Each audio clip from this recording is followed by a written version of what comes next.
All right, well, it was good to get back to work today. I think the players having a couple days off probably was a good thing for them, good for their recovery. Had pretty good energy today. As I said yesterday when I met with you guys, that the focus is on improvement, what we need to do collectively as groups on offense, defense, and special teams to try to improve in areas that we feel like we could do better. And also as individual players relative to some of the technique things that may help them be able to play a little more consistently and a little bit better. So the teams that we have coming up on our schedule are certainly some of the best teams that we played and probably the best teams in our division this particular year. So I think we need to be at our best when we come out of this week and get ready for next week. So we had a good work day today. Players had good energy, and we got a lot done. Start things in the middle with Chris Walker.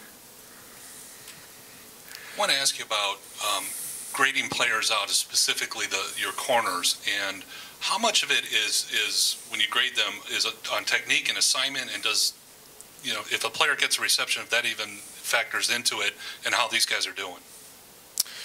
Well, I think when you grade a player, you grade him on two things. You know, you want to grade him on did he get his job done, and then the second thing is did he do it technically the best way he could have done it, so that it would help him be more consistent, consistently successful in how he does it.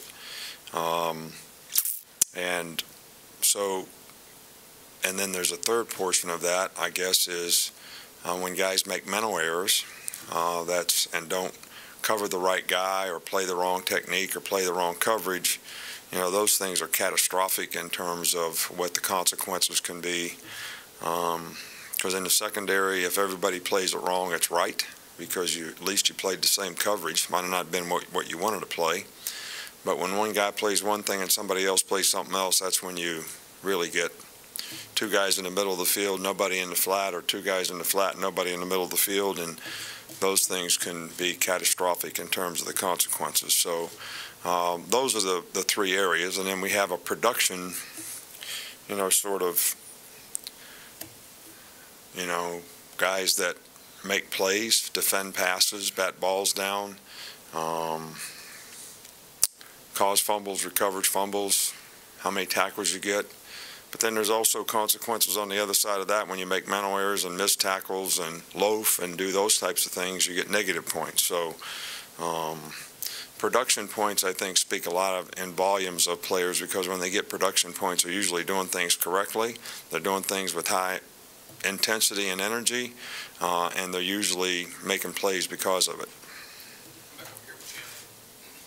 Sort of a two-parter. How will you address the punt return issues in the bye week? And we've seen Minka taking some reps there, and he told us last month that he takes reps there. Is he an option back there going forward?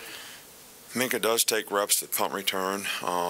Not something that he's done since we've been here, but I think he's very capable of doing it. I think what we'll do at that position is evaluate this week. I think that, look, all three guys are very capable. Trayvon Diggs did a good job of doing it for a long time. Ruggs is very explosive. But the thing about it is when guys sort of don't have success, what is their confidence level? How comfortable are they? Judgment is really important, and ball security is important. Xavier is very explosive, made a great return in the game on Saturday, but ball security is also very important. So we're going to evaluate that through the course of the week and sort of try to figure out who we feel can do the best job there, and certainly put that person in there to do it when we come to the next game. You've talked a couple times about how good the SEC teams you got remaining on the schedule. Is that, I don't know how much you've studied those teams. I don't know how, the off week. Have you looked at any of those teams? Yeah. Yeah. What is your impression, and how does it help the focus of your guys, knowing that they still got some tough obstacles to overcome? Well, I hope the focus is good. I hope they realize and respect the opponents that they have. I hope they've realized and respected every opponent that we have, and I think that we want the players to take ownership and be responsible to play at a high standard of effort, a high standard of toughness, a high standard of being responsible to do their job.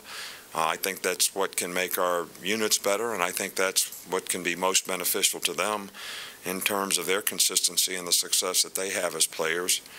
We take this time and look at the last, especially 3 SEC games that we have a little bit. We hadn't looked at those teams that much prior to this, but we always use the bye week to do that, so we're in the process of doing that right now, and each day we give them a little bit of something that's different that we haven't seen all year that they might have to adjust to, so maybe we have a little better understanding of it when the game week comes. Back over on this side of Charlie. Just what have you seen from Mack Wilson this season, especially of late, being in the middle of your dime package on defense? Mack has done a nice job all year long. I think Mack was a guy that we had zeroed in to be this dime guy, the dime Mack, but when we lost the players early on, 3 guys, Rashawn and the 2 outside backers in the Florida State game, we had to move Mack from that position to Buck to take Rashawn's place, which he did for a few weeks. Then Rashawn wasn't 100% right when he came back, so he stayed there for a while. So since we've moved him back to Mack and he's been able to take his repetitions there, he's been very, very productive. He's very athletic. He's a good blitzer. He's a good cover guy. He's got really good instincts. So all these things, I think, can be helpful to us. And he's done a really good job. Back in the middle with Mike.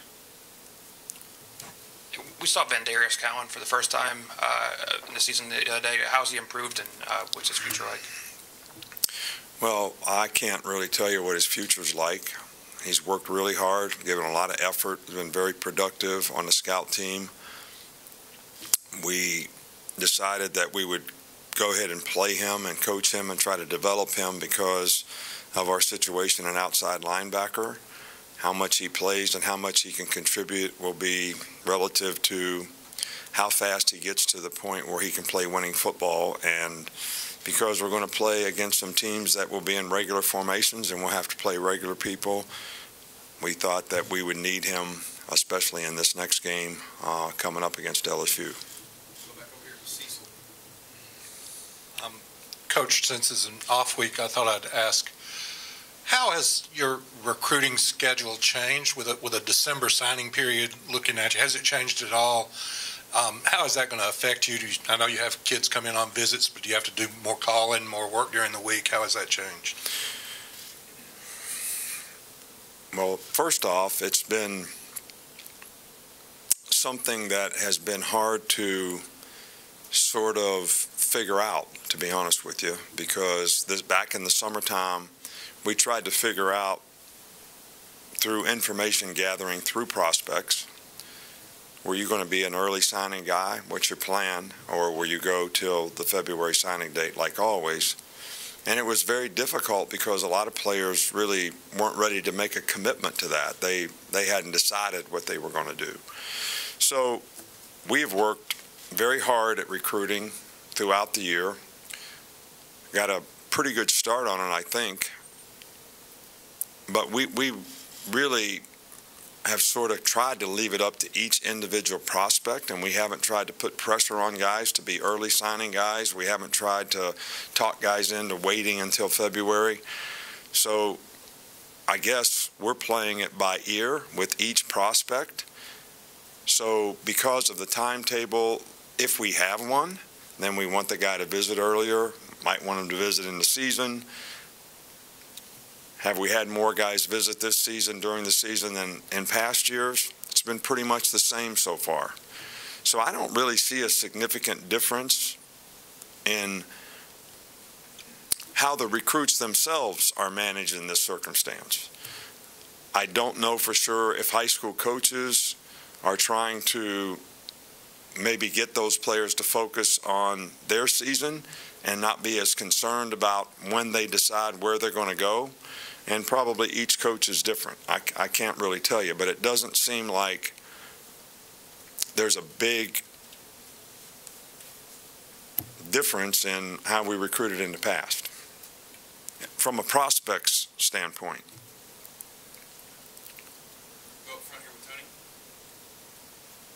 I was wondering, what have you seen from Josh Jacobs from a maturity standpoint? We've got to see him a couple times. He seems like a really composed kid.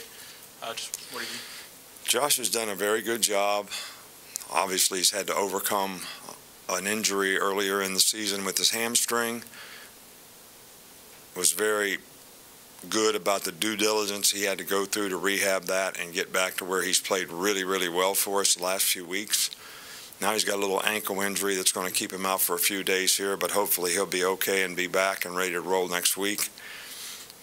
But Josh is just a very industrious team guy that will do anything to help the team. Whatever his role is, he embraces it, plays hard all the time, very instinctive, very quick, and is a really good change of pace guy for us relative to the other players and how he complements them. So I've been very, very pleased with how he's progressed and what he's been able to do for us this year. And he's had some obstacles to overcome, but he's done a really good job of doing that. Back left with Reiner. The Patriots last year took a similar tack that you guys have with the kickoffs, refraining from kicking, touchbacks or going for the touchback and maybe kicking it a little bit shorter to induce a return. Whoever said we did that? I don't ever recall saying that we're not trying to kick the ball in the end zone. I'm happy every time the guy kicks the ball in the end zone. So, we've had to cover quite a few, and we've done a pretty good job of covering them, so I'm happy with the coverage as well, but did I say that? I don't remember that. Did I say? No, on that end, though, it seems that you guys, have kicked it a little bit short, but going, as far as... Not intentionally. Okay, not intentionally. But you can go ahead and ask the question. Even though it's sort of... Basically, one of those we're kind of pulling out of the sky here because, look, I'm happy every time the guy kicks the ball out the end zone. I'm happy with the way our guys cover, and I got a lot of confidence in it, and we've had a lot of tackles inside the 20. So our drive start for kickoff coverage has been very good. And sometimes it's probably been better when we haven't kicked it in the end zone. But there's also always the threat that they can make an explosive play if you don't get great coverage. So we're not the New England Patriots, and we're not taking the tack of trying to kick the ball short so we can get better field position. Going back to Scott. A few more here. Nick, since you're an old quarterback, I think it's interesting you put Jalen back in last year right when he fumbled against USC. He did the same thing with Tua. You said it's about confidence. Is it also about seeing how they respond to adversity, but also anything from your background, having been a quarterback, that makes you think they need to get back out there as opposed to another position like a linebacker that makes a mistake or something? Well, I think it's important that you show confidence in players. And just because a guy makes a mistake, I thought the guy played really good driving the ball down the field to get to where we were at the 5-yard line.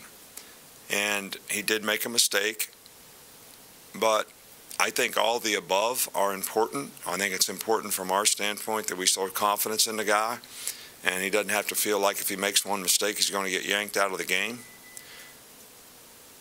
I think it's also important to see how a guy responds to a circumstance in a situation like that, which I think he did a very good job of. But he's only going to have an opportunity to do that if you give him a chance to do it. So, he played well in the game, and it's unfortunate that they got a touchdown on an interception and a 100-yard return, but it's a good learning experience for him, and hopefully it won't happen again.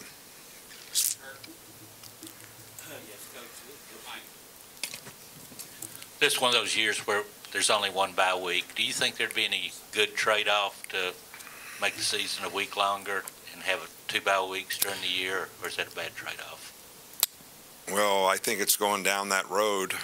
It seems like everybody wants to have a 14-week season where you have 2 bye weeks. I personally think that making the season longer is not in the best interest of the players. We've played 15 games here 2 years in a row. And that's a lot of football for a college guy to play. It's like Miss Terry tells me all the time, these guys have to go to school, they have a family, they probably have a girlfriend, they have other responsibilities and things that they need to do and take care of, which have a priority, and we just keep making the season longer. We want to add more playoff games. We want to extend the playoff games longer. So the season is really long. So when you play 15 games in a college season, you're basically playing the same as 17 or 18 games relative to the number of times that you have to practice. So if we have bye weeks, we're still going to have to practice, and the players are going to have to practice, because I don't think that college players could take a whole week off and that not have a significant impact on how they perform and how they play.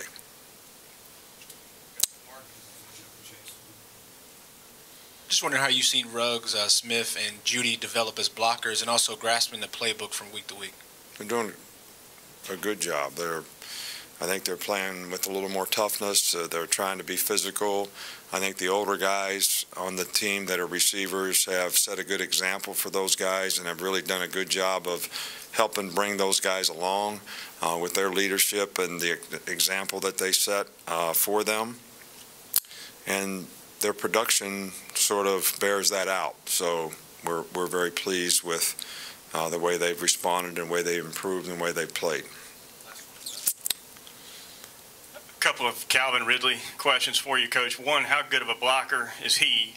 And secondly, how commonly are you seeing defenses cheat a safety in his direction, roll the coverage in his direction, maybe in a way that helps you get the ball to somebody else somewhere else on the field? Well, there are teams that will do that. There are teams that did it. Tennessee did it a couple times in a game.